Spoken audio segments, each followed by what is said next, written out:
বদলে গেল কনে। লাল বেনারসিতে বিয়ের মণ্ডপে হাজির ঈশিতা। ঈশিতাকে জব্দ করতে এবার একই করলো ফুলকি। হ্যালো বন্ধুরা, গল্পের শুরুতে আমরা সবাই দেখব রিকি জেলে যায় দাদার সাথে দেখা করতে।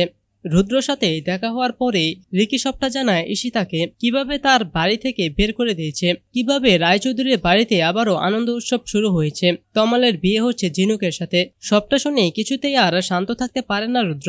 কিভাবে রায়চৌধুরীর পরিবারের সবার আনন্দ নষ্ট করা যায় সে প্ল্যানে করতে থাকে সে।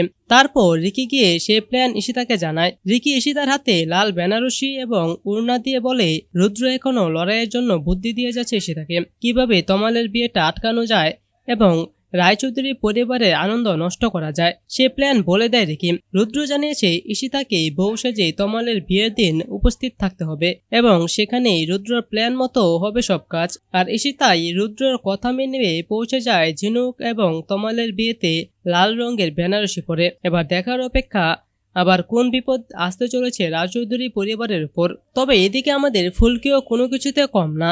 সে আগে থেকে টের পেয়েছিল যে রুদ্র এরকম কিছু একটা করতে পারে, তাই তো ফুলকি আগে থেকে এর জন্য একটা ব্যবস্থা করে রেখেছিল।